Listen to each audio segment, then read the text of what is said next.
బేతనియలో ఈ ఫ్యామిలీ అంటే యేసయ్యకు స్పెషల్ అభిమానం.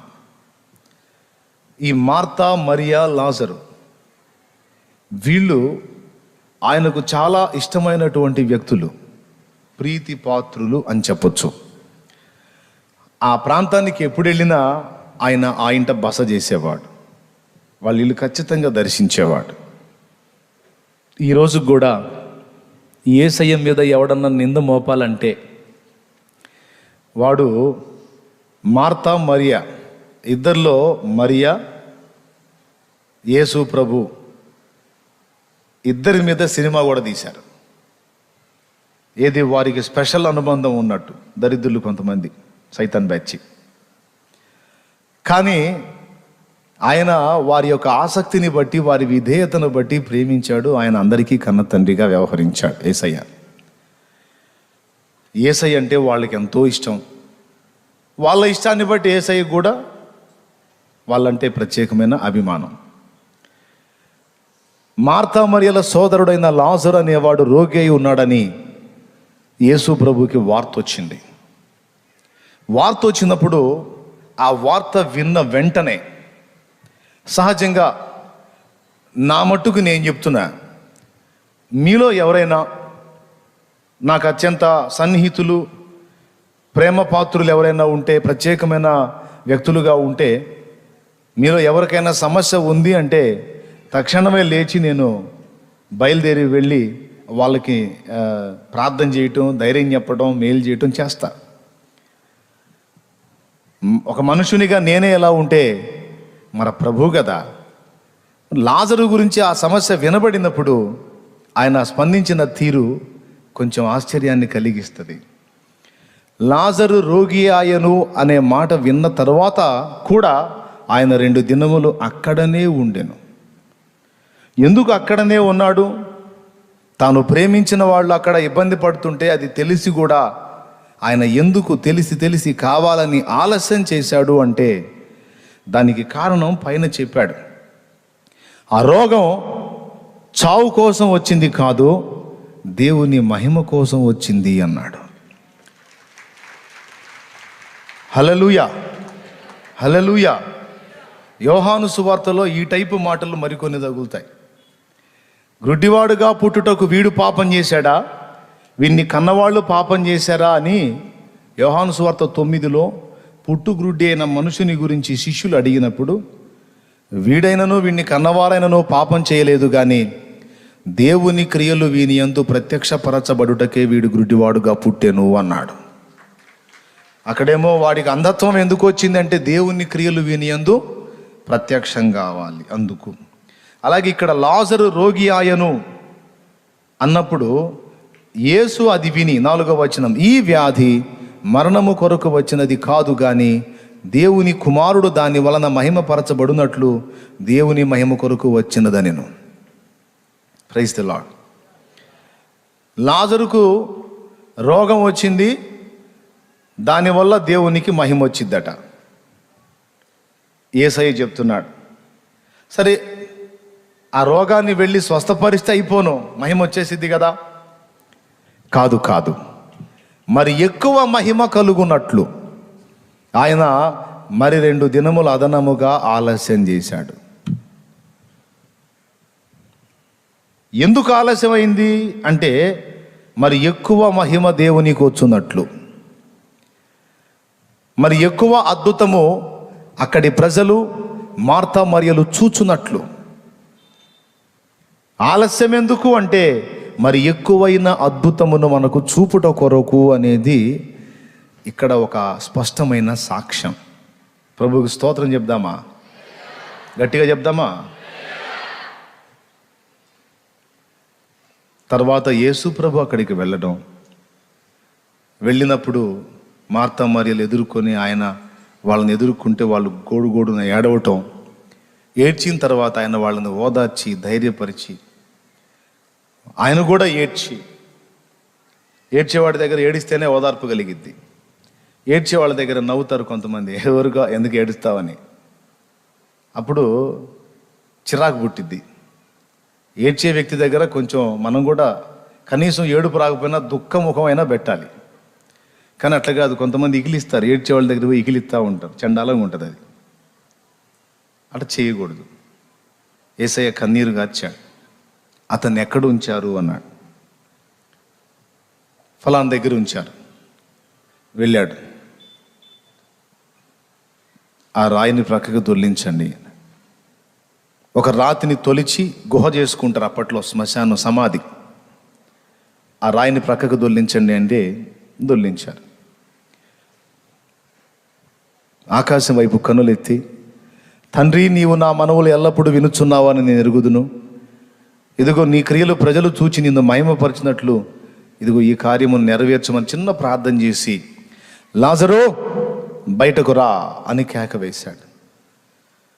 అప్పటికి చనిపోయి 3 దినములు దాటిపోయింది లాజరు.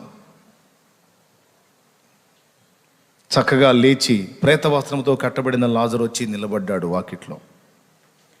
ఆ కట్లు విప్పి అతన్ని పోనీయుడని యేసు చెప్పాడు. అయిపోయింది. ఇది స్టోరీ. ఇక్కడ మన పాయింట్ ఏంటంటే, ఆలస్యం ఎందుకు చేస్తున్నాడు? ఈ ఆలస్యాలు ఒక విషయంలో కాదు, మన జీవితంలో జరగాల్సినటువంటి కార్యాల విషయంలో ఆలస్యం, రాకడ విషయంలో ఆలస్యం, తప్పు చేసిన వాడికి పనిష్మెంట్ వచ్చే విషయంలో ఆలస్యం, మనం చేసిన ప్రార్థనలకు జవాబు వచ్చే విషయంలో ఆలస్యం, మన కుటుంబంలో జరగవలసినటువంటి తంతుల విషయంలో ఆలస్యం, మన సమస్యల పరిష్కారానికి ఆలస్యం. ఆధ్యాత్మికంగా కొన్ని ఆలస్యాలు, భౌతికంగా కొన్ని ఆలస్యాలు ఎందుకు చేస్తున్నాడో అర్థం కాదు. కానీ ఒక్కటి నిజం, ఆయన ఏ విషయంలో ఆలస్యం చేసినా ఆలోచించే ఆలస్యం చేశాడు, కానీ అనవసరంగా ఆయన ఆలస్యం చేసేవాడు కాడు. ఇప్పుడు లాజరు రోగి అయి ఉన్నాడు అని కబురు పెట్టారు. కబురు పెట్టి వాళ్ళేం ఆశించారంటే వెంటనే వచ్చి ముట్టేసేస్తాడు, బాగుపడిపోతాడు మా తమ్ముడు అని వాళ్ళు అనుకున్నారు. కానీ రాలా. చచ్చిపోయిన దాకా ఉన్నాడు. చచ్చిపోయి రోజులు గడిచినా కూడా ఉన్నాడు. 3 రోజులు గడిచిన తర్వాత పోయాడు. ఏమయ్యా, బతికున్నప్పుడు తెలియదా నీకు? ప్రాణం ఉన్నప్పుడే నీకు సమాచారం వస్తే చచ్చినాకు వస్తా. వాళ్ళని బాధపడనిచ్చాడు, వాళ్ళని దుఃఖపడనిచ్చాడు, తన సహోదరుని మరణాన్ని వాళ్ళు చూడనిచ్చాడు, ఆయన్ని సణుక్కొనిచ్చాడు. మరి అంతేగా, విషయం తెలిసి కూడా రాకపోతే బాధ కదా, సణుక్కుని ఉండొచ్చు. అన్నీ చేయనిచ్చాడు వాళ్ళని. తర్వాత పోయి నిలబడ్డాడు. ఇక్కడ మనం గుర్తించాల్సిన విషయం ఏంటంటే, కొన్ని ప్రత్యేకమైన కారణాలను బట్టి దేవుడు మన జీవితంలో జరగవలసిన కొన్ని కార్యాలను ఆపుతూ ఉంటాడు. నిన్ను ఏడవనిస్తాడు, దుఃఖపడనిస్తాడు, నిరీక్షణ కోల్పోయిన పరిస్థితుల్లోకి వెళ్ళిపోవడానికి అనుమతించినట్టుగానే కనబడతాడు. కానీ అంతా అయిపోయింది అనుకున్న క్షణాన అద్భుతంగా ప్రత్యక్షమై ఏమీ కాలేదు, ఇదిగో ఇప్పుడే స్టార్ట్ అయింది అన్నట్టు మొదలు పెడతాడు. ఈ ఫస్ట్ మాటలో మీరు గ్రహించాల్సిన విషయం ఏంటంటే, ప్రభువు చెయ్యి దాటిపోయేది ఏది ఉండదు. నీ చెయ్యి దాటిపోవచ్చేమో ఏదైనా, ఏ విషయమైనా, కానీ ఆయన చెయ్యి ఏది దాటిపోదు. ఆ విషయంలో నీకు చింత అవసరం లేదు. Praise the Lord. హల్లెలూయా. అంటే అక్కడ కార్యం ఏంటంటే, రోగముతో ఉన్నప్పుడు స్వస్థపరచడమే కాదు, తండ్రి చిత్తం అయితే చచ్చిన తర్వాత కూడా నేను తిరిగి బ్రతికించగల సమర్థుడను. ప్రియులారా, షడ్రకు మేషకు అబేద్నెగోలను అగ్నిగుండంలో వెయ్యకుండానే ఆపగలడు. రాజు బుర్ర కొంచెం లూజ్ చేసి వాళ్ళ అగ్నిగుండంలో వేయబడకుండా ఆపొచ్చు, కానీ దానివల్ల బబులోనులో దేవునికి మహిమ వచ్చిద్దా? రాదు. ఏమొచ్చింది మరి? ఆ రాజు ఫస్ట్ వేసేయమన్నాడు, తర్వాత ఏదో మనసు మార్చుకున్నాడు, పాపం వాళ్ళని వేయకుండా కాపాడాడు, రాజు ఎంత గొప్పోడో అనుకుంటారు. అప్పుడు మహిమ ఎవరికి వచ్చింది? రైట్, దేవునికి రాదు, తన దాసులకు రాదు. ఎవరికి వచ్చింది అంటే రాజుకు వచ్చింది. కోపంతో అగ్నిగుండంలో వేయమన్నాడు, మళ్ళా జాలిపడి పోనీలే అని వదిలేశాడు. అని రాజుకు వచ్చిద్ది. అందుకే వాని ఆజ్ఞ ప్రకారం రాజు బుద్ధి చూపించడానికి 7 అగ్నిగుండం ఎక్కువయ్యేటట్టు చేశాడు. 7 అగ్నిగుండం ఎక్కువయ్యేటట్టు చేశాడు. వీళ్ళని అగ్నిగుండంలో వేయనిచ్చాడు. అగ్నిలో పడ్డ తర్వాత ఆయన అద్భుతాన్ని మొదలుపెట్టాడు. కొన్నిసార్లు మనం అనుకుంటాం, ఈ పరిస్థితుల్లోకి ఎందుకు రానిచ్చాడు నన్ను, ఇందులోకి రానియక మునిపే నన్ను అడ్డగించవచ్చు కదా. నో, అందులోనికి తీసుకెళ్ళిన తర్వాత కదా ఆయన మహిమ రెట్టింపుగా కనపడేది. ఇప్పుడేం జరిగింది? అగ్ని 7 ఎక్కువైంది. వేసినోళ్ళు, ఈ షడ్రకు మేషకు అబేద్నెగోల్ని విసిరినోళ్ళు ఆన్ ది స్పాట్ కాలిపోయారు. కానీ విసరబడిన వీరు మాత్రం కనీసం వారి వస్త్రాలకు కూడా అగ్ని వాసన లేదు, వారి వెంట్రుకలలో ఒక వెంట్రుక కూడా కాలలేదు. అక్కడ దేవుని మహిమ స్పష్టంగా ప్రత్యక్షమైంది. మామూలు మనుషుల్ని నిలువున క్షణాలలో దహించిన అదే అగ్ని తన దాసులను కనీసం ముట్టనైనా ముట్టలేకపోయింది. ఇది దేవుని కార్యం.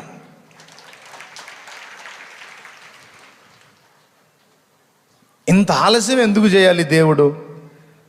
సింహాల బోన్లో వెయ్యబడక మునిపే దానియేలును ఆపేసేయచ్చు కదా. ఆపేస్తే అక్కడ కూడా రాజుకే ఘనత వచ్చింది. దానియేలుకి దేవునికి ఏమొచ్చింది? అందుకే పోనిచ్చాడు, గుహలో వెయ్యనిచ్చాడు. పాపం రాజు చాలా కుస్తీ పట్టాడు.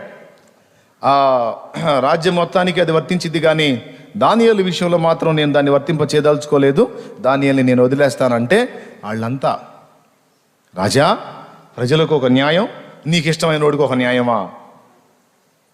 ఇట్లయితే నువ్వు అన్యాయస్తుడు అవుతావు, తిరుగుబాటు వచ్చింది, జాగ్రత్త అని వార్నింగ్లు ఇచ్చారు. పాపం చేసేది లేక వెయ్యమని ఆజ్ఞ ఇచ్చాడు. పాపం వెయ్యమని అయితే అన్నాడు, కానీ ఇక తిండి మానేసుకున్నాడు. ఆ రోజు నాట్యం వాళ్ళు వచ్చారు, డ్యాన్స్ పార్టీ పెడతామని, వద్దులే పోండి అన్నాడు. ఫుడ్ వాళ్ళు వచ్చారు, వద్దులే పోండి అన్నాడు. ఉపవాసం ఉన్నాడు పాపం.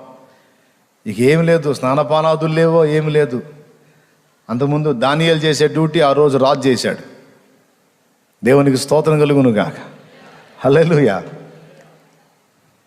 చాలా చీకటి ఉండగానే తెల్లవారక మునిపే సింహాల గుహ దగ్గరికి వెళ్ళి, జీవము గల దేవుని సేవకుడు అయిన దానియేలు, నీవు అనుదినము మానక సేవించుచున్న నీ దేవుడు సింహముల నోట నుండి నిన్ను కాపాడగలిగానా? ఒక నమ్మకం, ఒక విశ్వాసం. ఎందుకంటే దానియేలు దేవుడు ఎలాంటి తెలుసు అతనికి.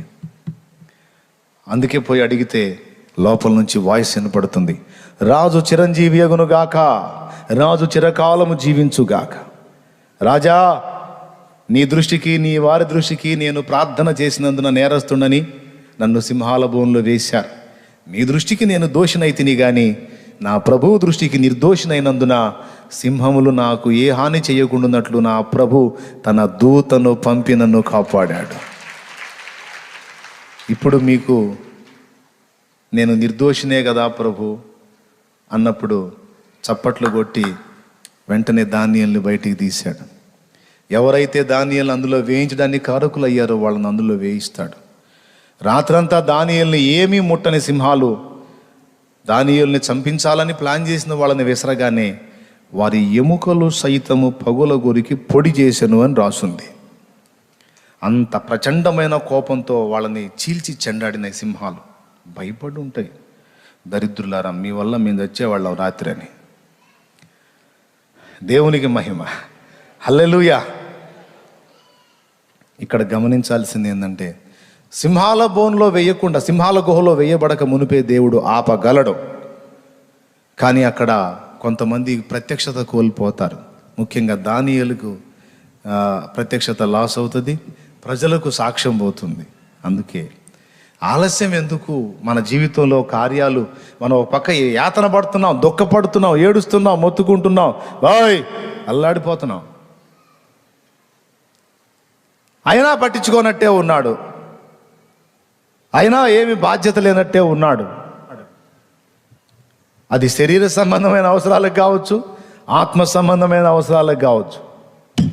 అవునా?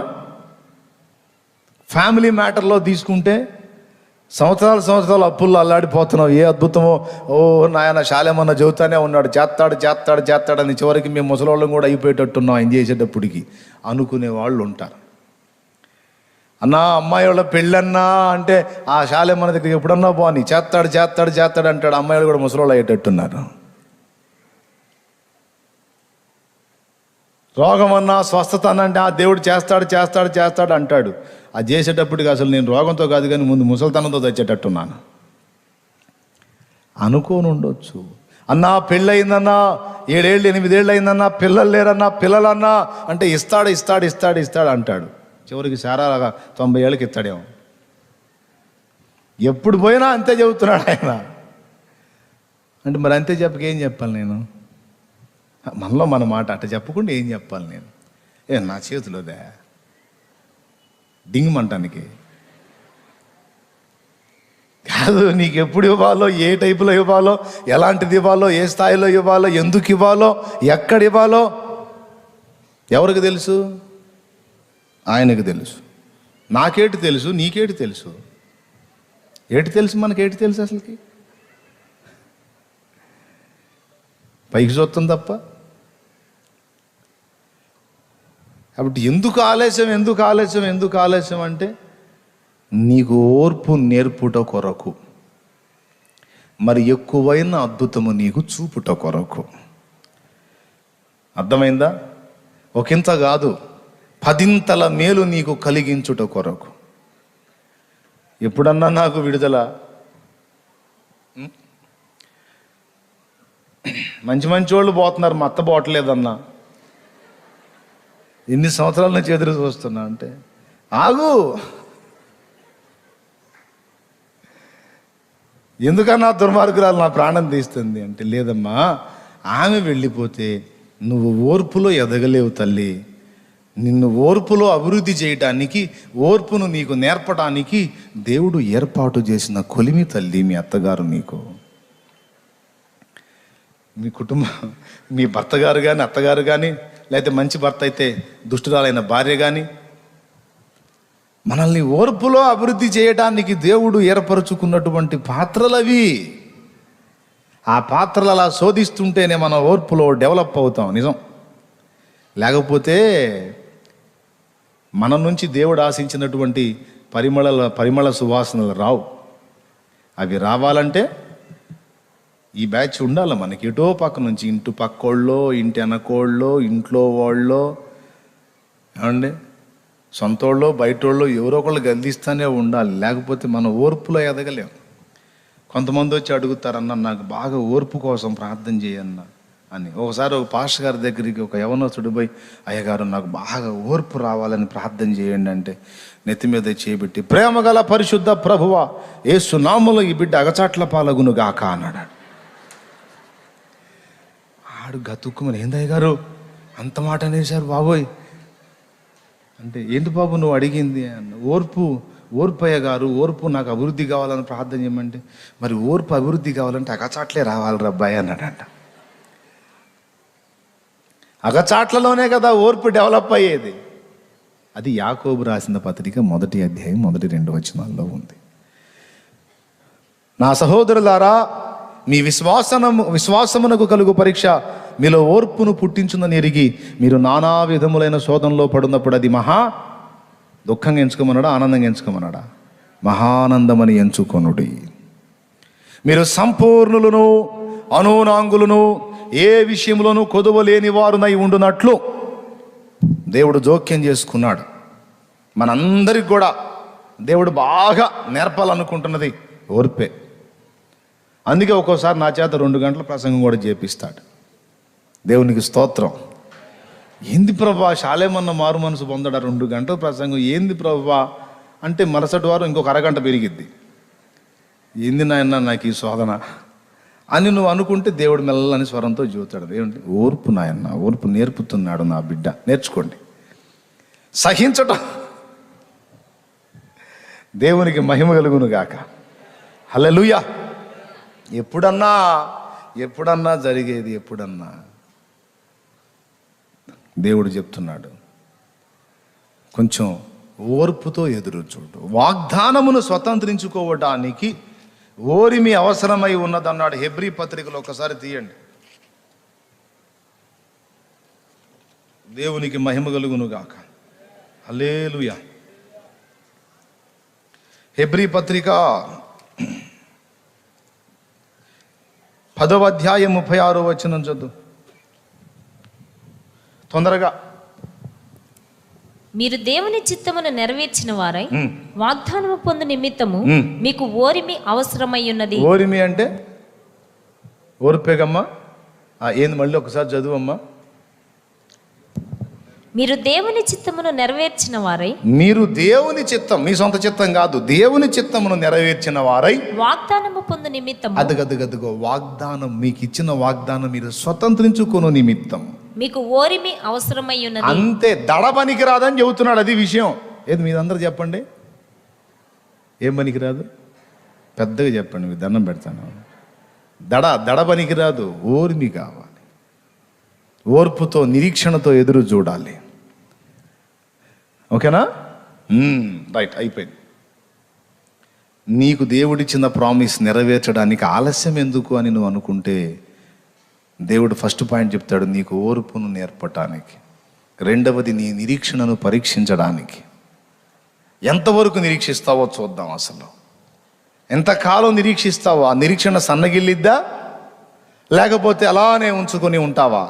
ఆ నిరీక్షణను పరీక్షించడానికి సుదీర్ఘకాలం నిన్ను ఇబ్బంది కొలిమిలో పరీక్షించాను. ఆయన ఓర్చుకున్నావు, నా కోసం ఎదురు చూసావు తప్ప ఎన్నడూ కూడా అవిశ్వాసివై వ్యవహరించలేదు. నీవు ధన్యుడవు, ఇది మొదలుకొని నేను ఆశీర్వదిస్తానంటాడు ఆయన. నిరాశ వచ్చిద్ది, నిరుత్సాహం వచ్చిద్ది, కృంగుబాటు వచ్చిద్ది, గుండెదడ పెరిగిపోతూ ఉంటుంది. లక్ష్య పెట్టకూడదు. ఏం దేవుడు ఉన్నాడు. తగిన కాలమందు ఆయన మిమ్మును హెచ్చించున్నట్లు. పేతురు రాసిన మొదటి పత్రిక అదేదో అధ్యాయం అదేదో వచ్చినో ఎన్నిసార్లు చూపించానో అది నేను.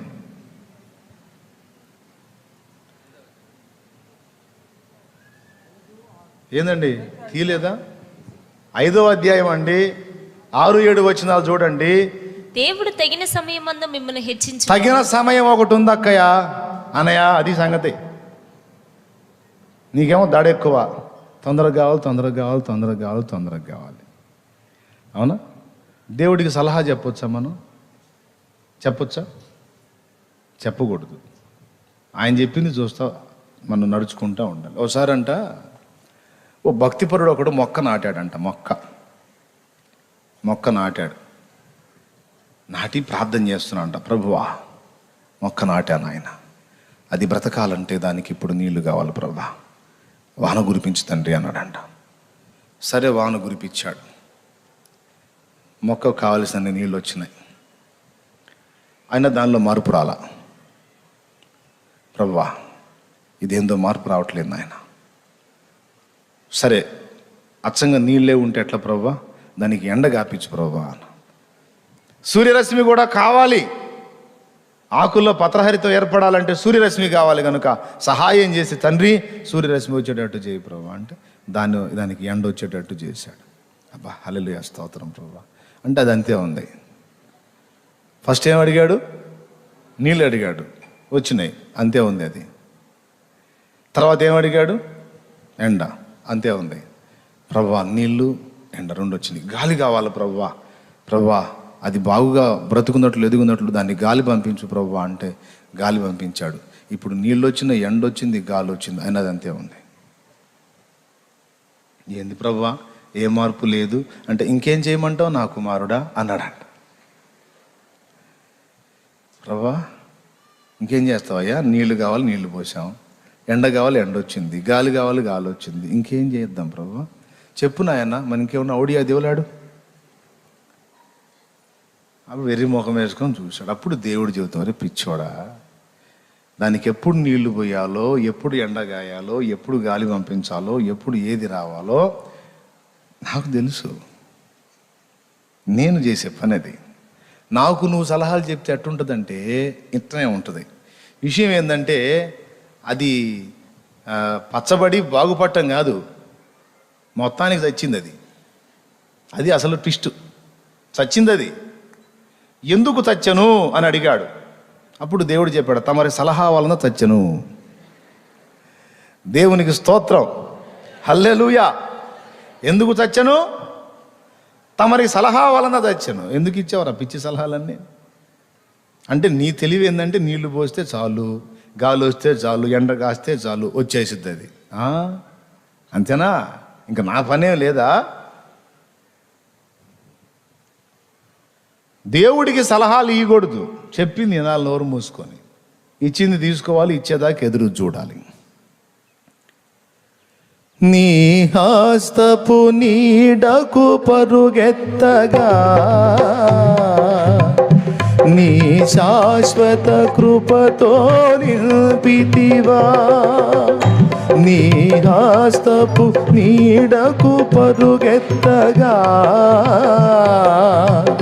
నీ శాశ్వత కృపతో నిలిపితివా.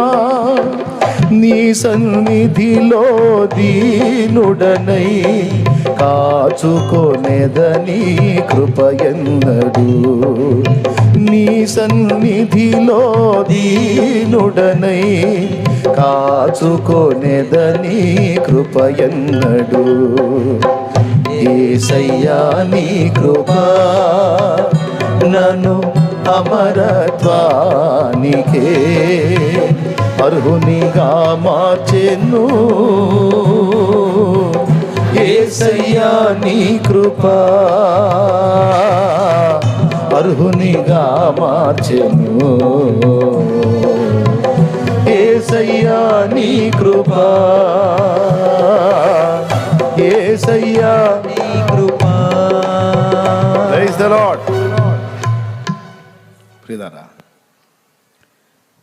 ఆయన సన్నిధిలో దీనిలోనే కాచుకొని కూర్చోవాలి. అది ఏ విషయంలోనైనా అంతేనండి. నీ సేవ చేసే సేవ విషయంలో కూడా అంతే.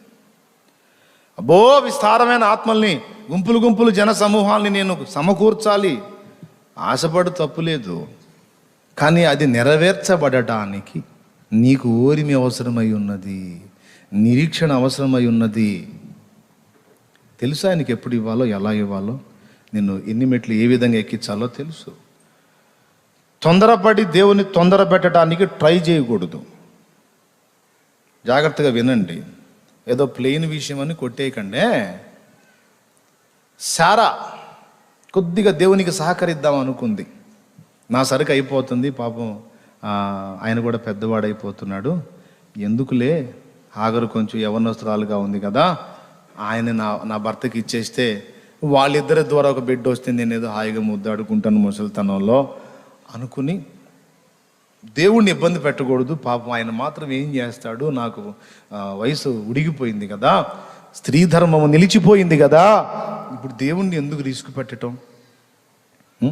చేస్తాడు దేవుడు, కార్యం చేస్తాడు, చేయడని కాదు, కానీ ఎందుకు మనం ఆయన అంత ఇబ్బంది పెట్టడం ఎందుకు? సారా హాగరు ఉంది కదా. అబ్బా, ఆవిడియా వేసింది, సక్సెస్ అయింది. ఆవిడియా వచ్చాడు. ఎవరు వచ్చారు? తర్వాత శారా కనబోయేటువంటి బిడ్డకు, వాగ్దత్త సంతానానికి శాశ్వత శత్రువుగా ఇప్పుడు తయారైపోయినటువంటి వ్యక్తి వచ్చాడు. ఇప్పుడు వాళ్ళిద్దరికి పడదు, యూదులకి అరబ్బులకి పడదు. అతను వచ్చాడు. ఎందుకు ఆ తొందర? ఎందుకు? ఓపికతో కాచుకోమన్నాడు కదా, కొద్దిగా నిరీక్షించమన్నాడు కదా, నాకు తెలిసి ఎప్పుడు ఇయ్యాలో కొద్దిగా ఆగన్నాడు కదా. ఈ మధ్యలో ఈ తెలివితేటలు వద్దు, కొంచెం ఓపిక పట్టండి. ఏ విషయమైనా ఆందోళనలు పనికిరావు, ఆవేశాలు పనికిరావు. కొద్దిగా ఓపికతో నిరీక్షిస్తే దేవుని కార్యాలు నీవనుకున్నది ఒకంత అయితే 4 గంటల మేలుతో చేసుకుంటా రావటం నువ్వు చూస్తావు. సింపుల్గా చెప్పాలంటే దడ తగ్గించుకో. అది ఏం చెప్పాలి? కొంచెం దడ, తపన తగ్గించుకో. అది మా ఇంట్లో నా చిన్నప్పుడు కోళ్ళు పెంచాం. ఇప్పుడు కూడా ఉన్నాయి కోళ్ళు, ఎవరొకళ్ళు తెచ్చేస్తూ ఉంటారు. కోళ్ళు, గొర్రెలు, బర్రెలు ఎవరొకళ్ళు దేవుడు మేలు చేసిన వాళ్ళు తెచ్చి ఆడ వదులుతూ ఉంటారు. ఏంటి మీకు కావాలంటే చూడొచ్చు. కోడిని చూసారా మీరు? అది కోళ్ళు తిన్నోళ్ళు మీరు, రైట్. తల్లిని తిన్నారు, పిల్లని కూడా తిన్నారు మీరు. అయితే ఆ గుడ్లు పొదగేసినప్పుడు 21 రోజుకి పిల్లలు చేస్తుంది. ఒకసారి ఏం జరిగిందంటే ఆ గుడ్లన్నీ పిల్లలు వచ్చినాయి, ఒక గుడ్డు మాత్రం పిల్ల ఇంకా రాలా. నేను తపనగా ఏం చేశాను తెలుసా? టపా పాపం పిల్ల రాలేకపోతుంది అని నేను ఫీల్ అయ్యి మొత్తం ఓపెన్ చేశా. అది చచ్చిపోయింది. ఎందుకు అంటే వరుసగా అది గుడ్లు పెడతా వస్తుంది కదా. ఫస్ట్ ఎన్ని గుడ్లు అయితే పెట్టిందో ఆ చివరి గుడ్డు అది. పొదగేసినప్పుడు ఏం చేసాము? మొదటి గుడ్డు చివరి గుడ్డు మొత్తం కలిపి పొదగేసాం కదా. అందులో పిల్లలు కూడా ఆ టైంలోనే తయారవుతాయి. కాబట్టి ఆ చివరి గుడ్డులో పిల్ల ఇంకా నిర్మాణం జరగల, కంప్లీట్ అయ్యి పరిపక్వత చెందితే అదే వస్తుంది బయటికే. దానికై అది పొడుచుకొని బయటికి వచ్చిన దాకా మనం తొందరపడకూడదు. అది సృష్టి నియమం, దేవుడు పెట్టిన చట్టం, క్రమం. మనందరికీ ఆయన వాగ్దానం అదే, నేను రెడీ చేసే ఉంచాను, గుడ్డు నీకు అందుబాటులోనే ఉంచాను, అందులో సరుకు రెడీ అవుతుంది, నువ్వు ఆశించింది. తొందరపడి పగలగొట్టవద్దు, ఓపికతో నిరీక్షించు, నేను ఆ రహస్యమందు చేయాల్సిందంతా చేసి నీకు అందుబాటులో తీసుకొస్తానంటాడు దేవుడు.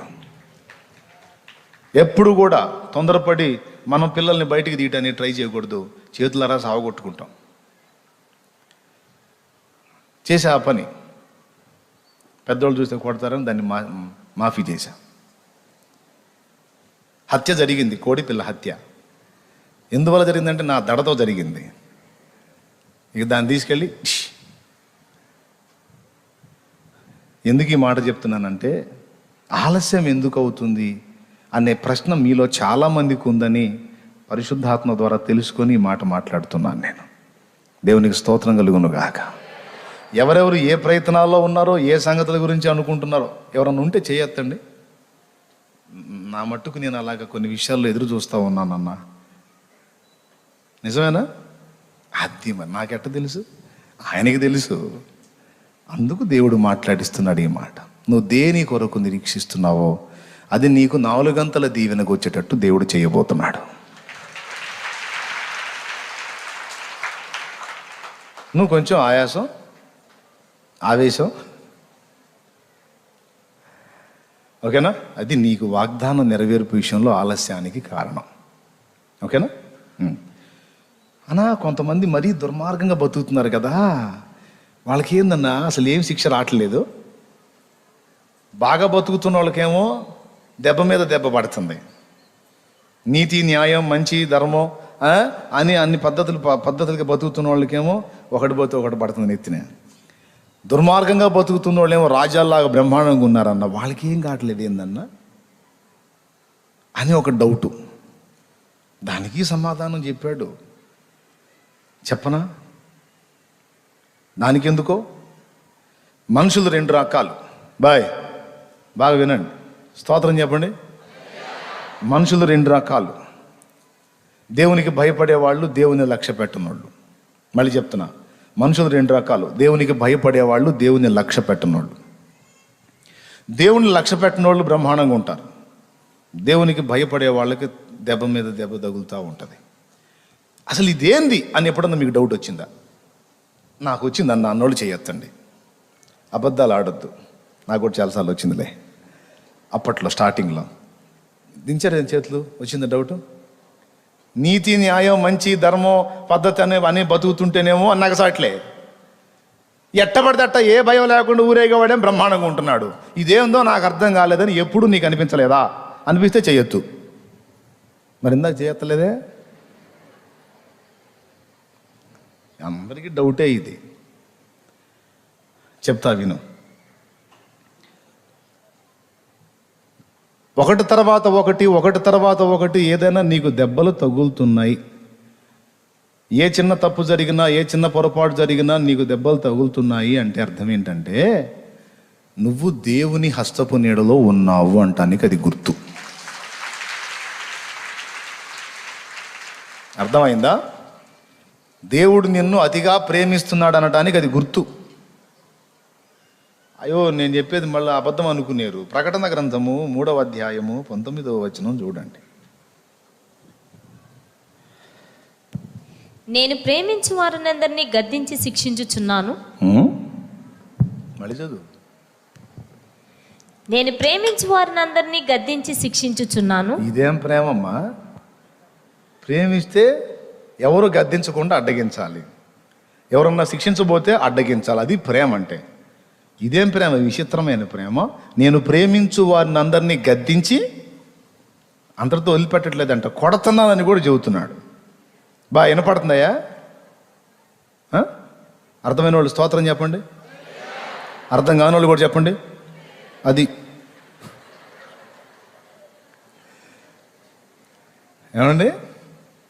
గద్దించి అదేంది? ఇదేం ప్రేమ? విచిత్రమైన ప్రేమ. మరి అదే. ఇప్పుడు ఒక మాట చెప్తా. మాట వింటాడు వీడు మంచోడు అనుకున్నోడిని మనం బాగా అబ్జర్వ్ చేస్తాం. వాళ్ళలో ఏ చిన్న తప్పు వచ్చినా మనం ఊరుకోం, ఖచ్చితంగా వాడిని గద్దిస్తాం. ఎందుకు? ఒరే నువ్వు మంచోడిరా, నీ దగ్గర ఇవి ఉండకూడదు అని గద్దిస్తాం. చెడిపోయిన వాడిని గద్దిస్తామా? పెద్దగా చెప్పండి. ఎందుకు? మొదలే చెడిపోయినాడు, చెప్పినా వేస్ట్ కాబట్టి వాడిని అనవసరం, వాడిని గద్దించకూడదు. మంచోడి విషయంలో మాత్రం కేర్ తీసుకుంటాం. ఇక్కడ అర్థమైందంటే చీటికి మాటికి చిన్నదానికి పెద్దదానికి నీకు దెబ్బ తగులుతుంది, కొడుతున్నాడు అంటే అర్థం ఏంటంటే నిన్ను తన రెక్క కింద పెట్టుకున్నాడు, నీ ఇష్టం వచ్చినట్టు ఎట్టబెడతట పోని అట్లా నువ్వు పోబోతే మొట్టికాయ వేసి లైన్లో పెడుతున్నాడు. దీన్ని బట్టి నీకు అర్థం కావాల్సింది ఏంటంటే ఆయనకు నువ్వంటే ఎంత ఇష్టమో నీకు అర్థం కావాలి. ఆయన నిన్ను ప్రేమిస్తున్నాడు కాబట్టే నీకు గద్దింపు వస్తుంది, పనిష్మెంట్ కూడా వస్తుంది. ప్రమాదంలో నువ్వు లేవో మరి ఎవరున్నారు తెలుసా? ఎవడైతే దేవుని భయం లేకుండా విచ్చలవిడిగా జీవించి కూడా ఏ నొప్పి ఇబ్బంది లేకుండా ఉన్నాడు చూడు, వాడు డేంజర్లో ఉన్నాడు. ఎందుకో తెలుసా? వాళ్ళని ఏమీ గద్దించట్లేదు, వాళ్ళని ఏమీ పట్టించుకోవటం లేదు దేవుడు అంటే వాళ్ళని వదిలేశాడు, వాళ్ళని అప్పగించాడు. వాళ్ళ గతి సడన్గా మారిపోయింది. నీ గతికి వాళ్ళ గతికి సంబంధం లేదో, ఆశ్చర్యంగా మారిపోయింది. నాకు తెలిసి మీలో కొంతమందికి అనుభవం కూడా ఉంటుంది, కొన్ని జీవితాలు చూసే ఉంటారు మీరు. బైబిల్ గ్రంథంలో చూసుకుంటే ఏలీ కుమారులు, వాళ్ళ నాన్నేమో దైవజనుడు, కొడుకులేమో యెహోవాను ఎరగని దుర్మార్గులు. యెహోవా వారిని చంపదలచి ఉండెను గనుక వారు తమ తండ్రి మాట వినరైరి. ఆయన మనసులో పగబట్టాడట, వీళ్ళని చంపేయాలి నేనని. వీళ్ళని చంపేయాలనుకుంటే వాళ్ళని టచ్ కూడా చేయడు. అది విషయం. ఏమైనా అర్థమవుతుందా? సొదొమ గొమొర్రా వాళ్ళని గమనించండి మీరు. సొదొమ గొమొర్రా వాళ్ళకి ఏ సమస్యలో లేవో, బలి దున్నపోతుని మేపుతారే, బలిచ్చే దున్నపోతుని అట్లా మేపాడు వాళ్ళని. పచ్చని పంట పొలాలు, సమృద్ధి, నీరు, సంపద, వెండి, బంగారం, డబ్బు, తిండి, ఏ దానికి కొదువు లేదో. బాగా తిని కొవ్వు పట్టాడు ఒక్కొక్కడు. నేను చెప్పట్లా, బైబిల్లో ఉంది. ఏమని ఉందంటే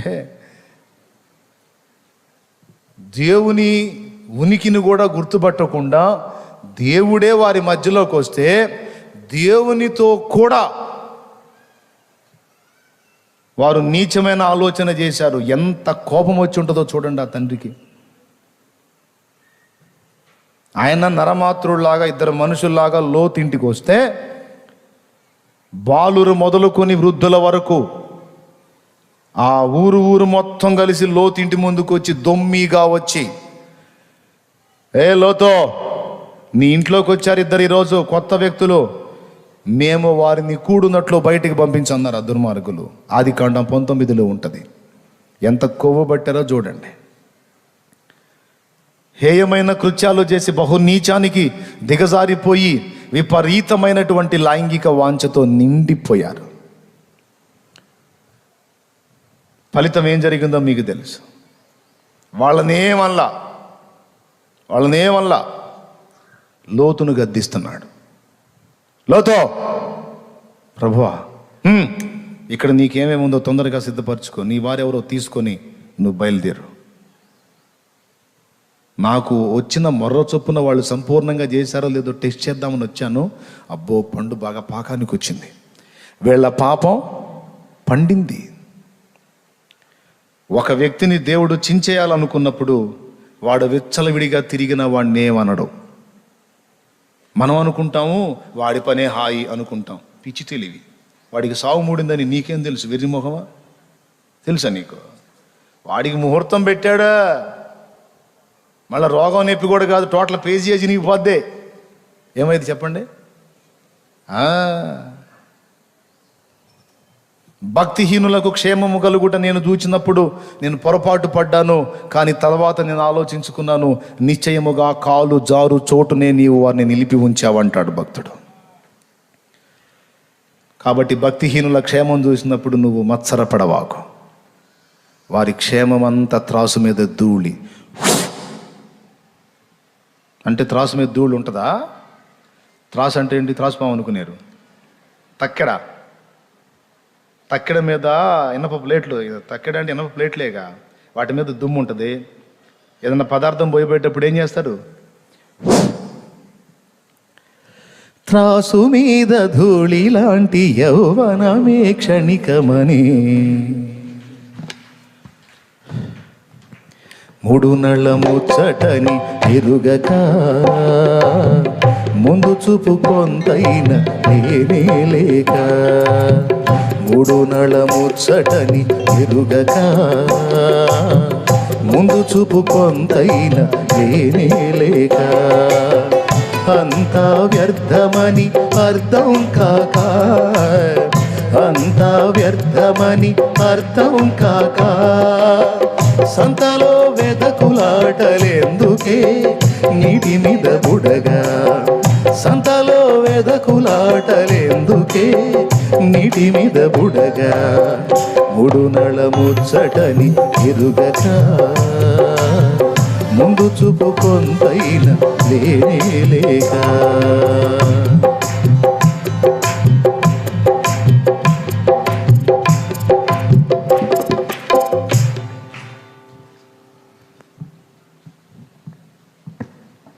భక్తిహీనుల క్షేమాన్ని చూసి ఏదో అనుకోకు.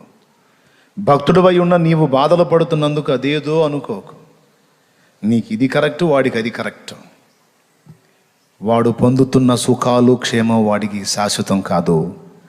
దేవుని రెక్కల నీడలో ఉండి నువ్వు తింటున్న దెబ్బలు నీకు శాశ్వతం కాదు.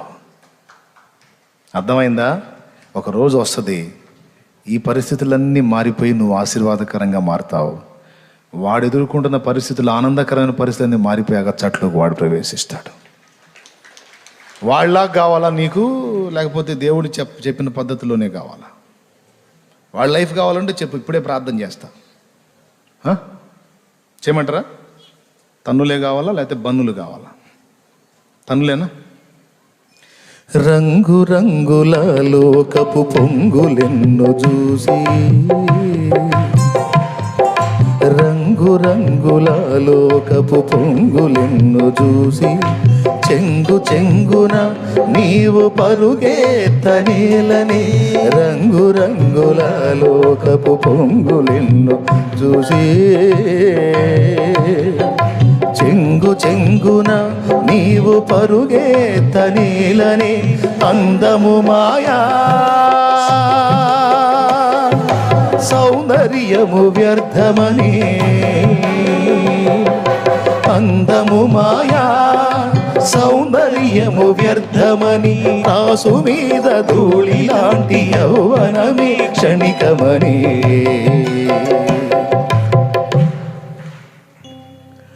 త్రాసు మీద ధూళి లాంటి యౌవనమే క్షణికమని. మూడు నళ ముచ్చటని ఎరుగక, ముందు చూపు కొంతైనా లేనే లేక. దేవునికి మహిమ.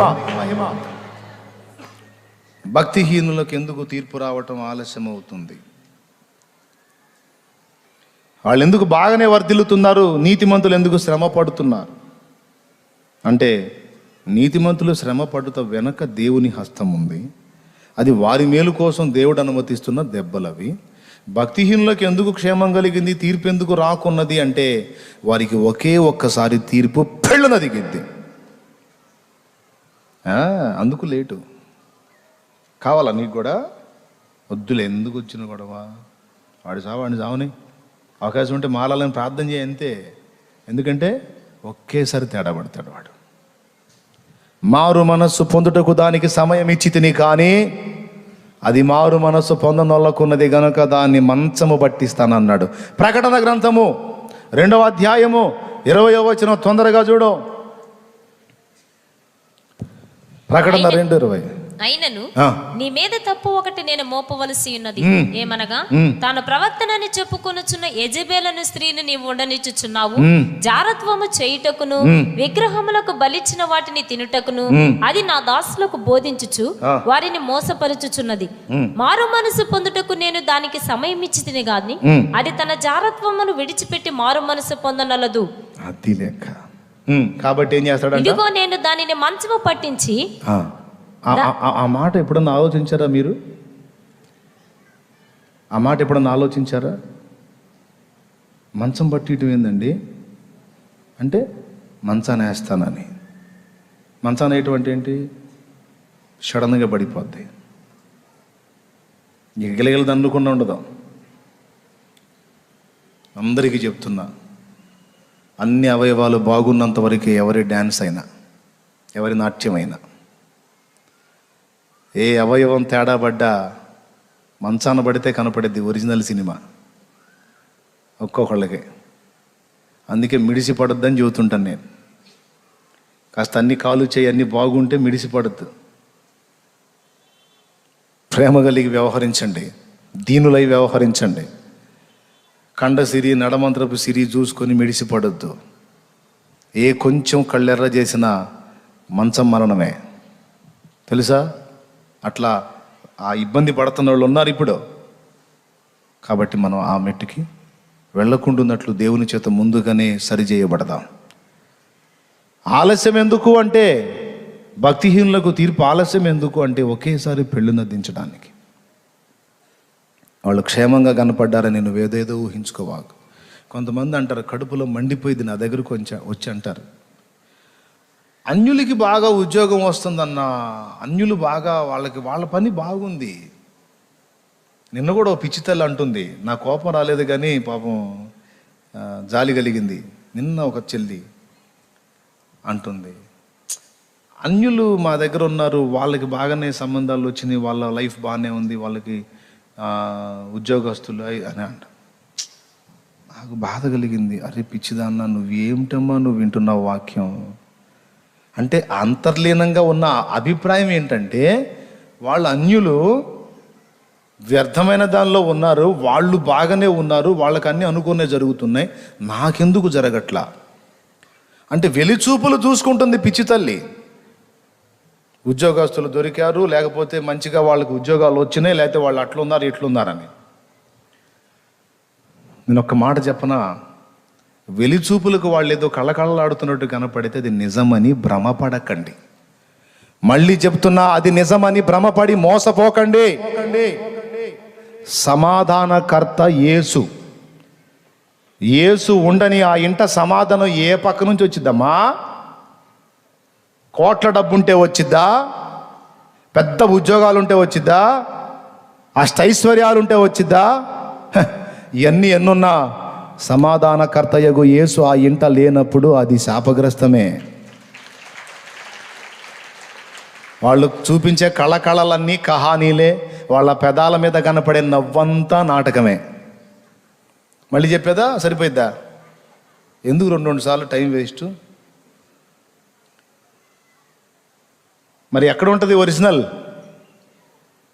వాడు పచ్చడి వేసుకొని తినేవాడైనా, కనీసం రేకులు ఆకులు కూడా లేకుండా ఒట్టి గుడారం వేసుకున్నవాడైనా, వాడు దేవుని సంబంధి అయితే, దేవుడు ఆ గుడారంలో ఉంటే పెద్ద పెద్ద రాజకోట లాంటి బిల్డింగుల్లో లేని సమాధానం ఈ గుడారంలో ఉంటుంది. అన్యజనులు నీ ముందేదో కళకళలాడుతున్నట్టు కనపడితే భ్రమపడిపోయి ఆ ఇశ్రాయేలీయులు కానీ ఆ వారి దేవుడు గొప్ప, మన దేవుడైన యెహోవా శక్తిహీనుడు అని ఆలోచించినట్టు పిచ్చి ఆలోచనలు ఎవరు చేయొద్దు. పరీక్షిస్తాడు, ఆ మైండ్ కూడా మన దగ్గర వచ్చిద్దేమో అని చాలా నిశితంగా పరీక్ష చేసుకుంటాడు. ఆలస్యం చేసే వాళ్ళకేమో అందేటట్టు చూపిస్తాడు, అందినట్టు చూపిస్తాడు. మనకేమో అందనట్టు చూపిస్తాడు. వాళ్ళకేమో అన్ని ఆశీర్వాదాలు వస్తున్నట్టు చూపిస్తాడు, మనకేమో అంత దరిద్రం ఉన్నట్టు చూపిస్తాడు. చూపించి టెస్ట్ చేస్తాడు. ఇప్పుడు నువ్వు ఎలా స్పందిస్తావని. అప్పుడు నువ్వు అనాల్సిన మాట ఏమిటంటే, వాళ్ళకి సిరి సంపదలు ఉన్నా, అష్టైశ్వర్యాలు ఉన్నా, ఎన్నున్నా సమాధానకర్త అయితే నా ఇంట ఉన్నాడు. వాళ్ళకి అన్నీ ఉన్నా యేసు లేడుగా. నాకేమీ లేకపోయినా యేసు ఉన్నాడు, చాలు. ఇంకేం కావాలి? ఏంది నాకు ఏం కావాలి? అక్షయ పాత్ర నా ఇంట్లోనే ఉన్నాడు. ఇప్పుడు అక్షయ పాత్ర నా ఇంట్లో ఉన్నప్పుడు, ఎప్పుడు ఏది కావాలంటే అది ఇచ్చేవాడు నాకు తోడు ఉన్నప్పుడు, నాకు గరిసె అవసరమా స్టాకు చేసుకోవటానికి? వాళ్ళకి అవసరం, ఎందుకంటే ఎప్పుడు ఎట్ట మారిపోతే వాళ్ళకి తెలియదు కాబట్టి. నాకెందుకు? నాకు గరిసె అవసరంలా, నాకు భద్రం చేసుకోవాల్సిన అవసరంలా. ఎందుకంటే అక్షయ పాత్ర నా యేసు ఎప్పుడు నా ఇంట్లోనే ఉన్నాడు. తప్పకుండా నాకు అక్కరగానున్న ప్రతిదీ అయ్యా నేను ఆయనకి వెళ్ళి అడిగితే చాలు పంపిస్తాడు. కంటతడి బెట్టనిస్తాడా నన్ను? నా కళ్ళల్లో చెమ్మ చూస్తేనే చాలు వెంటనే స్పందిస్తాడు. వాళ్ళకి వారి ధనమే ప్రాపకము, నాకు నా యేసు ప్రాపకం. చెప్పండి, వాళ్ళ హాయా మనం హాయా? గట్టిగా చెప్పండి. మరి ఏముంది వాళ్ళదంతా? వాళ్ళ నవ్వు నాటకమే, వాళ్ళ ఆనందం నాటకమే, వాళ్ళ వైభోగం అంతా బుస్సే. ఫీల్ కాకండి, అబ్బా ఎంత వైభోగం ఎంత భోగం అని. ఏముండదాడ. పెళ్ళిళ్ళు చేస్తారు 3-4 రోజులు వైభవాతి వైభవంగా. 3వ రోజు చూస్తే ఆకులు చెత్తా చెదారం తప్ప ఏం ఉండదు అక్కడ. నేను అనుకుంటా, అబ్బా ఎంత వైభవంగా పెళ్లి చేశారా, ఏం మిగిలిందిరా ఇక్కడ? ఏం మిగలలేదు కదరా, ఇదే కదరా మీ వైభవం అంతా అనుకుంటాను నేను, నవ్వుకుంటాను నేను. కానీ యేసును కలిగిన వాడు వైభవాతి వైభవంగా కనపడకపోయినా, దరిద్రుడిలాగా సామాన్యుడిలా కనపడ్డా, వాడికున్న సమాధానం అన్యుడికి ఎక్కడి నుంచి వచ్చిందండి? అసంభవం అది. కాబట్టి నేను అందుకే చెప్తున్నా, అన్యుల్ని చూసి ఎప్పుడు మనసులో కూడా అనుకోవద్దు, వాళ్ళు అంత బాగుంటున్నారు, వాళ్ళు అనుకున్నవన్నీ జరుగుతున్నాయి అని ఆలోచన నీకు వచ్చిందా, పరీక్షలో నువ్వు ఫెయిల్. నీ మనస్సులో కూడా రాకూడదు.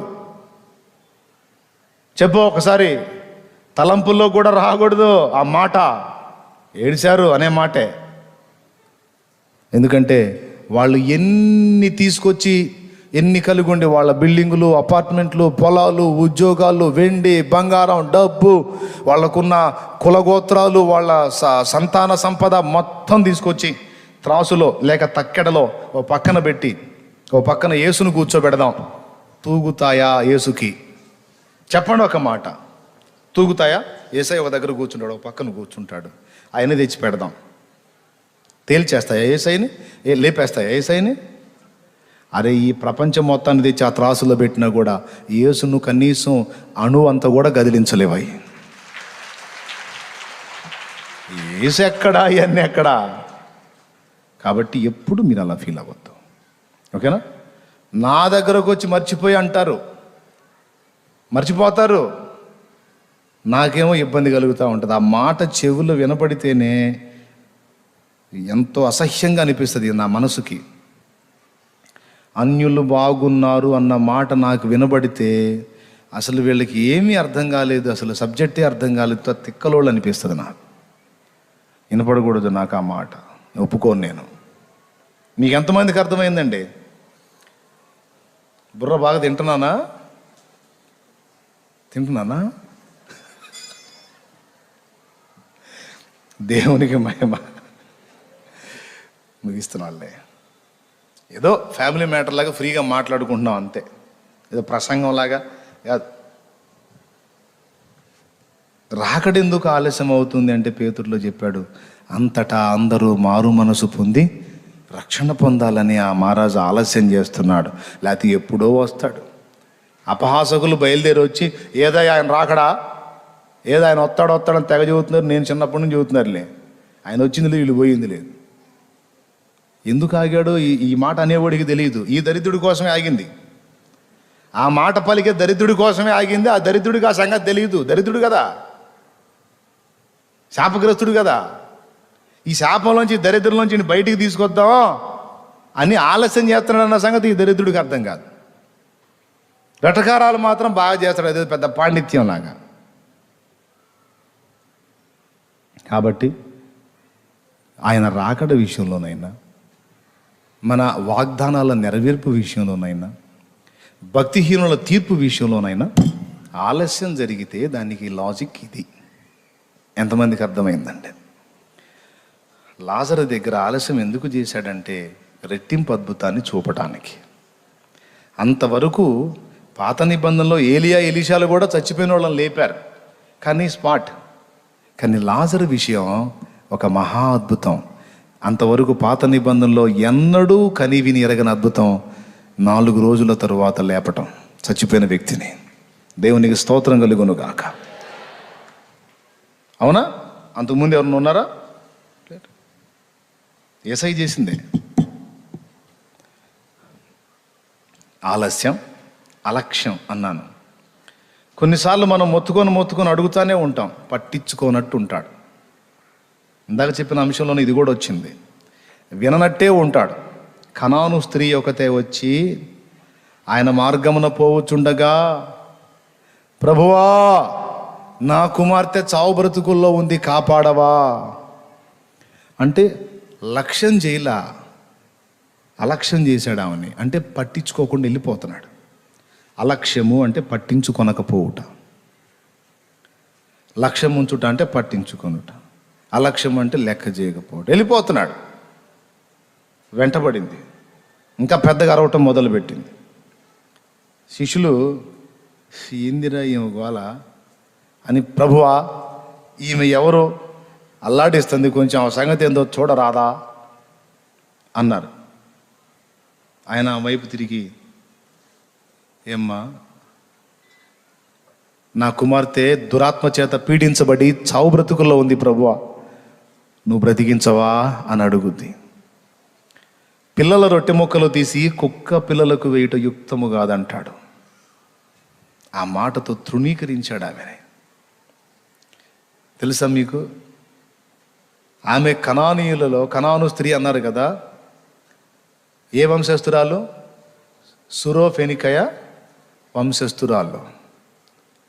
అంటే వాళ్ళ ఫీల్డ్లో ఆమె ఒక రేంజ్ పర్సన్, ఒక రాచ వంశం అన్నమాట. అలాంటి మనిషిని పట్టుకొని కుక్క పిల్ల అన్నాడు. పిల్లల రొట్టె ముక్కలు తీసి కుక్క పిల్లలకు వేయుట యుక్తము కాదు అంటే, నీ కుమార్తెను బాగు చేయమంటున్నావు కదా, అంటే మీరందరూ కుక్క పిల్లలు. కుక్క పిల్లలు అంటే ఏమన్నా మర్యాద ఉంటుందా? ఇప్పుడు మీరు నా దగ్గరకు వచ్చి అన్నా ప్రార్థన చేయన్నా నా కోసం అంటే, పిల్లల రొట్టె ముక్కలు తీసి కుక్క పిల్లలకు వేయట యుక్తం కాదన్నాను అనుకో, ఏంది నేను కుక్కనా? మాటలు మర్యాద కదా అని, ఏదో సేవకుడు అని చెప్పి వాళ్ళ జీవితం వచ్చాను, మామూలుగా ఉండదు, నీకు పగిలిపోద్ది అంటారనరా. కుక్క అంటే ఎవరు పడతారండి? కానీ డైరెక్ట్గా ముఖం మీద అన్నాడు. ఆమె కేకను అలక్ష్యం చేశాడు, ఆమె ముఖం మీద ఆమెను తృణీకరించాడు. ఆమె ఏమందో తెలుసా? ఏం ఫీల్ కాల, అయ్యా కుక్క పిల్లలు కూడా పిల్లలు తిన్న తర్వాత మిగిలిన మొక్కలేగా తినేది, లేకపోతే మరి అయ్యట్ట బతకాలి, అట్టనే అనుకో. ఇప్పుడు నా పిల్ల కుక్క పిల్ల అయితే ముందు నేను తల్లి కుక్కను కావాలిగా, నేను కుక్కనే నా పిల్ల కుక్క పిల్లే అనుకో, పర్వాలేదు. ఏదో వాళ్ళకి చేసే కార్యాలు ఏదో ఒకటి టిసిరే అన్నట్టు అడిగాను. అప్పుడు అన్నాడు, అమ్మా అమ్మా నీ విశ్వాసం గొప్పదన్నాడు. దేవునికి స్తోత్రం కలుగును గాక. విశ్వాసములో ఈ 2 విషయాలు కూడా ప్రస్తావించాడు. ఒకటి ఏంటంటే ఆమె విశ్వాసం పరీక్షించడానికి అలక్ష్యం చేశాడు. వెంటాడుతుంది, కేకలేస్తుంది, ఏమీ పట్టనట్టు సాగి ముందుకెళ్ళిపోతున్నాడు. అలక్ష్యం చేశాడు. అంటే పిలుపు కొనసాగించిద్దా? ఆ పోనీలే, ఆయన అంతసేపు పిలుస్తుంటే పట్టించుకోకుండా పోతుంటే ఒక్కోసారి కొంతమంది అలిగిపోతుంటారు ఇక్కడికి వచ్చి. నాకు అన్నీ కనపడుతూనే ఉంటాయి, అలిగిపోతుంటారు. ఏందన్నా, ఏంది మీరు పోనీలు, ఏంది అన్న దగ్గరికి? అమ్మ అన్న ఇప్పుడు దాకా వాక్యం చెప్పిన, ఇప్పుడు అలిసిపోయాడమ్మా, కాస్త పండుకుంటాడు, కాస్త అన్నం తింటాడు, కాస్త రెస్ట్ తీసుకుంటాడమ్మా, మాట్లాడు నేను. మా తెలుసు నువ్వు అందరూ గుంపు పోతారా ఏంది, మేము ఒక్కళ్ళమే పోయి మాట్లాడొచ్చేది, పోనీ అంట. మీరేమన్నా అనుకోండి, పోవటానికి వీల్లేదు. పాండి మాయ పాండి, ఏంది ఇంకా పాండి. వారు ఇది ఎక్కడ దాడిరా నాయన. పాపం విజయ్ లేడు, ఈ బాధితుడు విజయ్ సత్తెనపల్లి పోయాడు. అల్లాడిస్తారు. ఇప్పుడు వీళ్ళు పాపం వీళ్ళని కూడా ఆడుకుంటున్నారు. వాళ్ళ ఫీలింగులు తట్టుకోలేరు వీళ్ళు. ఏం లేదు, ఇక పానీ అక్కడికి రానియకపోతే పాపం ఈ గేటు కాడ ఒకళ్ళు, ఆ గేటు కాడ ఒకళ్ళు ఉంటారు. ఏంటి వాళ్ళు ఎంటర్ అవుతారే చూస్తారు, వాయమ్మో ఈయనున్నాడే, పానీడు చూడు ఎటు చూస్తున్నాడు, ఈ గుడ్లు వేసుకొని పానీడు అని చిన్నగా వచ్చి గేటు దిగిపోతారు. వచ్చి ఏదమ్మా అంట, అయ్యా అడిగావా, అది ఏంది ఇంకా లేవలేదు అనుకుంటున్నా. అన్నతో మాట్లాడాలి. అన్న వేరే పని మీద ఉన్నాడు, అన్నయ్య బిజీగా ఉన్నాడు, అన్నయ్య అది బిజీ పని మీద ఉన్నాడు, రాడు, కుదరదు. ఏందో కరం బట్టి వచ్చినటువంటి దానికి వస్తే ఎన్ని ఫీలింగులు ఇస్తారు కదా, తప్పులేదు, ఎవరి బాధ వాళ్ళది, ఎవరి ఆనందం వాళ్ళది. అట్లాగా ఆమె పిలుస్తా ఉన్నా కూడా హ్యాపో అన్నట్టు వెళ్తున్నాడు ఆయన. అదే మనమైతే హ్యాపో అని పోతున్నావే, సరే పో అని మనం ఇటుబడి పోతాం. ఏందమ్మా అంతసేపు కేకలేసావు, ఏంది ఆయన ఆకుండా వెళ్తుంటే ఇంకా గట్టిగా కేకలేకుండా ఏంది కేకలేసేది, ఏంది కేకలు, అంతసేపు పిలుస్తుంటే ఆమె పట్టించుకోకుండా పోతుంటే చచ్చ వద్దులే పాని, సత్యసచ్చింది బతితే బతికింది, ఆవేశం బ్యాచ్ అంతే అనుకునేది. ఆమె అట్లా అనుకోలే, వదల్లా. ఆయన వెనక్కి తిరిగిన దాకా సౌండ్ పెంచి గందరగోళం చేసి కేకలేసింది. చివరికి ఆగాడు, ఆగి అవమానపరిచినట్టు మాట్లాడాడు. ఒకటి ఆమె విశ్వాస పరీక్ష, రెండవది ఆమె తగ్గింపుకు పరీక్ష. రెండిట్లో ఆమె గెలిచింది. విశ్వాసాన్ని విడిచిపెట్ల, మొండికి బడి కేకలేసింది. ఆమె లక్ష్య పెట్టిన దాకా కేకలు వేసి సాధించింది. రెండవది తృణీకరిస్తే ఆ తృణీకారాన్ని కూడా నీ చిత్తం ప్రభువా, నేను కుక్క పిల్లనంటే అలానే కానీ ప్రభువా అని అవమానాన్ని సహించింది. అందుకే చరిత్రలో నిలబడిపోయే ప్రశంస పొందింది.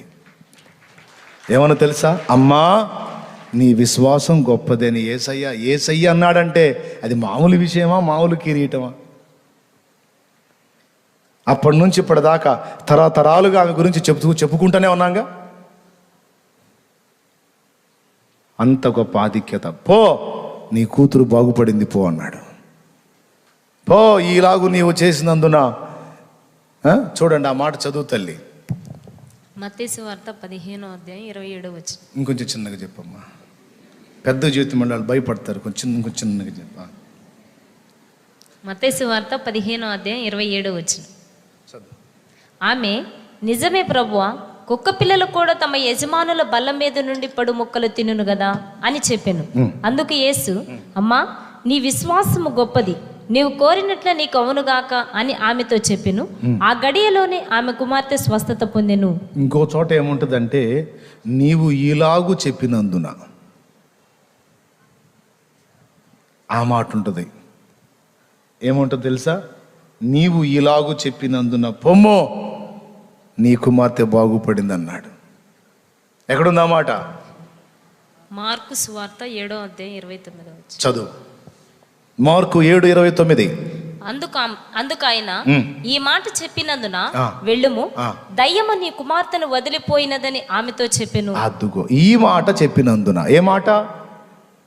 తన తగ్గింపును కనపరిచి తృణీకారాన్ని సహించి విశ్వాస పరీక్షలో నిలిచినందున, ఈ మాట చెప్పినందున, పో నీ బిడ్డను దయ్యం వదిలిపోయింది పో అన్నాడు. కాబట్టి దేవుడైనా దైవజనుడైనా నిర్లక్ష్యంగా వెళ్ళినందున ఆవేశపడి హడావుడి కాకూడదు. నయమాన్ లాగా. నయమాన్ ఆవేశంగా వెళ్ళబోయాడు. పనివాడు చెప్పాడు, ఏమయ్యా నువ్వు సైన్యాధిపతి అయితే సిరియాకి సేవకుడి దగ్గరికి వచ్చినప్పుడు నకరాలు చేయకూడదు. దైవజనుడు అచ్చంగా నీకోసమే కూర్చోడుగా, దేవునితో గడిపేవాడు కాబట్టి ఆయన దేవుని ముందు ఉంటాడు కనుక నువ్వేదో నీ ఇష్టం వచ్చినట్టు ఆయన ఎట్టబడితే అట్ట వాడటానికి ట్రై చేయకూడదు. జబ్బుతో వచ్చినోడివి ఆయన చెప్పిన మాట విను, నీకు ఎగస్టాలు ఎందుకు? కాదురా, ఇప్పుడు నేను అంత దూరం నుంచి కష్టపడి వస్తే రథాలు వేసుకొని వెండి బంగారం బట్టలు తీసి ఆయన కోసమేగా. జాలు తెలిసి తెచ్చావు, పెద్ద మనిషివి, పాపం ఆయన ఇబ్బంది పడుతున్నాడని తెచ్చావు. కుష్ఠరోగం దగ్గర పెట్టుకొని వదిలించుకోవడానికి తెచ్చావు. ఆపు షోలు. సురే నువ్వేందిరా ఇటు మాట్లాడుతున్నావు? మరి అంతే గారు, ఇప్పుడు ఏందిరా, ఆయన బయటికి రాలేదు. మరి నా స్థాయి ఏంది, నా రేంజ్ ఏంది, నా స్టేటస్ ఏంది? అసలు నేను వస్తున్నానంటేనే గడగడ కాచుకొని నిలబడతారు. అరే లోపల నుంచి బయటికి రాపోయే సరే రోగిస్తుండే అనుకో, ఆ జబ్బున్న దగ్గర చేయాడి చేదో బాగు చేస్తాడు అనుకుంటే అలా అడుగు కూడా బయటికి పెట్టకుండా ఆయనేందిరా, పోయి యోర్దాన్లో 7 సార్లు మునిగిపో. యోర్దాన్ ఈ మురికి నది కాకపోతే మా దగ్గర మంచి మంచి నదులు లేవా ఏంది? ఆడ మునగలేను. అప్పుడు ఈ పనుడు అన్నాడు, నువ్వు ఎట్లా సైన్యాధిపతి పోయావురా దిమాకు లేనోడా, అసలు ఎట్లా తయారు? నదులు ఎన్నో ఉండొచ్చు గాక, నీవు శుద్ధుడబగునట్లు వెళ్ళి యోర్దాన్లో మునగమన్నాడంటే నీకు మైండ్ పనిచేయటం లేదా? అందులో ఏదో రహస్యం ఉందని నేను అనుకొనుచున్నాను నా యజమానుడా అంతేనంటావా? మరి అంతకాకేముంది? ఏం చాకిరి చెప్పాడు? 7 సార్లు మునగమన్నాడు, అంతేగా. అటు కాకుండా 1 సంవత్సరం పాటు తల కింద పెట్టి కాళ్ళు పైకి లేపు, అప్పుడు పోయి రోగం అంటే చెయ్యవు. అలాంటి పనులు ఏమని చెప్పాడా? శ్రమ కలిగే ఏ పని చెప్పలేదు కదా అన్నప్పుడు వెళ్ళి నయమాను 7 సార్లు మునిగి 7వ మారు మునిగి లేచినప్పుడు ఆ కుష్ఠరోగం నుండి విడుదల పొందినట్టు మనం రాజుల గ్రంథంలో చూసాం కదా. అట్లా దైవజనుడి దగ్గరకు వచ్చినప్పుడైనా దేవుని ముందుకు వచ్చినప్పుడైనా ఆవేశపడకూడదు. నేను వచ్చా ఇప్పుడు పరిగెత్తు. కొంతమంది అయితే మహా ఆవేశంతో వస్తారు. వెళ్ళాడా అనలేడా? ఏడన్నాడు అంటే నేను లైన్లో అటెన్షన్ అని నిలబడాలన్నమాట. నీకు అంతేగా, నాకు అదే పని కదా డ్యూటీ. వాకిట్లో అయ్యగారు వస్తాడు, అమ్మగారు వస్తుంది అని నిలబడాలి, అదే నా పని. ఆవేశంగా వస్తారు, 10 నిమిషాలు కూర్చోలేరు, 1 గంట కూర్చోలేరు. అందుకే మా వాడు ఒక మంచి పని చేయటం మొదలుపెట్టాడు. తమ్ముడు, అన్న కోసం రావాలనుకుంటే రోజు కేటాయించుకొని రాండి అని. రోజు అంతే మంచి మాట చెప్పేవాసు అని చెప్పా తమ్ముడికి. ఒక అధికారి దగ్గరికి పోయినప్పుడు ముందుగానే పడిగాపులు కత్తావుగా. జీవం గల దేవుని సన్నిధికి వచ్చినప్పుడు అంత మాత్రం విధేయత లేదా? ఉండాలి. లేకపోతే పో, నీకు దాసోహం బాబో, ధర్మం బాబో, దండం బాబో అనుకునే సేవకులు ఎవరైనా ఉంటే పో, వాళ్ళ దగ్గరికి పో. నీ అధికారానికి కానీ, నీ డబ్బుకి కానీ, నీ కులానికి కానీ కొంతమంది తమ హోదాను చూపించబోతారు నా ముందు, కొంతమంది తమ ధనాన్ని చూపించబోతారు నా ముందు, కొంతమంది తమ కులాన్ని ఎత్తి మాట్లాడబోతారు నా ముందు. మేము ఫలానా ఆజు పీజు అని. చీదరబుట్టిది అన్నీ. దీనులై వచ్చి మోకాళ్ళు వేసి ప్రార్థన చేసి మౌనంగా తమ సమస్య చెప్పుకుంటే ప్రార్థన చేసి పంపిస్తా. ఇవన్నీ ఎందుకు నాకు? నేను ఇంత అంటే నాకు ఇంకా చెప్పే కొద్దీ నాకు ఆవేశం పెరిగిద్ది. మనంతా నడమంతరం పరిచర్య. దేవునికి స్తోత్రం. అనవసరంగా చెప్పి నన్ను రెచ్చగొట్టడం తప్ప ఏమీ ఉండదు. కులం చెప్పినా చేదరే నాకు, నేను సౌండ్ అని చెప్పినా చేదరే నాకు, నా స్టేటస్ ఇది అని చెప్పినా చేదరా నాకు. ఇవన్నీ చెప్పకూడదు. సైలెంట్గా వచ్చి నా బాధ ఇది, ప్రార్థన చేయి, అంతే చేస్తా.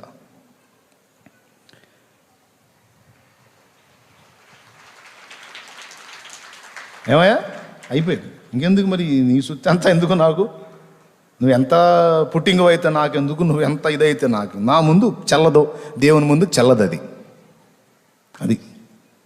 కాబట్టి ఆమె అట్లా నకరాలు చేయాల యేసయ్య ముందు. దీనురాలే, అవును ప్రభువా అలాగేనయ్యా అని విరిగి నలిగినందున అద్భుతం పొందుకోగలిగింది.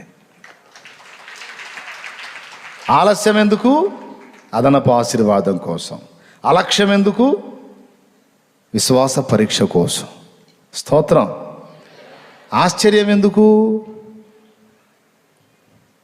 ఒక అన్యుడి దగ్గర, ఒక లోకస్తుడి దగ్గర ఇశ్రాయేల్లో కూడా కనుగొనలేనంత విశ్వాసం చూసి ఆశ్చర్యపోయాడు శతాధిపతి దగ్గర. తన దాసుడు పక్షవాతంతో బాధపడుతున్నాడని యేసయ్యకు కబురు పెట్టి, పాపం యేసయ్య వాని ముట్టి బాగు చేయటానికి వస్తుంటే శతాధిపతి ఏమని కబురు పెట్టాడో తెలుసా? అయ్యా, నా ఇంటికి వచ్చుటకు నేను పాత్రుడను కాను. నువ్వు సర్వాధికారివయ్యా. నా కింద 100 మంది సైనికులు ఎలా దాసులుగా ఉండి నేను చెప్పిందల్లా చేస్తారో, ఈ రోగాలు సమస్యలు ఇవన్నీ నీకు దాసులయ్యా. ఒక్క మాట సెలవిస్తే నా సైనికుడు ఇది చేయమంటే అది చేయను, అటు పొమ్మంటే అటు పోని, ఇటు రమ్మంటే ఇటు వచ్చును. అలాగ నువ్వు ఒక్క మాట మాత్రము సెలవిస్తే ఈ రోగం పోతుందయ్యా. బా, ఏమిరా వీని విశ్వాసం అనుకున్నాడు యేసయ్య. 3 నచ్చినాయి అతని దగ్గర యేసయ్యకు. 3. మొట్టమొదటిది తన కోసం కాదు, తన దాసుని కోసం అడిగాడు. 2, ఎంత విశ్వాసం గలవాడంటే యేసయ్య అసలు ఎంతటి వాడో తెలుసుకున్నాడు. యేసు ఎవరో తెలుసుకున్నాడు. 3వది, యేసు ఎదుట తాను ఎలాంటి వాడో చెప్పాడు. నేను అపాత్రుడున యోగ్యుడనయ్యా అంటే తాను పాపినని ఒప్పుకుంటున్నాడు. శతాధిపతి విశ్వాసంలో 3 సంగతులు. తానేంటో తనకు అర్థమైంది, ప్రభువేంటో అర్థమైంది, తన కొరకు కాక ఇతరుల కొరకు బ్రతకాలన్న విషయం కూడా అర్థమైంది. అసలు ఈ 3 అతనిలో గుర్తించి యేసయ్య ఆశ్చర్యపోయాడు. ఇదేమిట్రా, ఇలాంటి మనస్తత్వం అవుతుంది, ఇంత సంగతులు తెలుసుకున్నాడు నా గురించి అని ఆశ్చర్యపోయెను అని రాస్తుంది. లూకా 7లో ఉంటుంది. 9వ వచనం. 7:9 లూకా. చాలు, అయిపోయింది. ఇక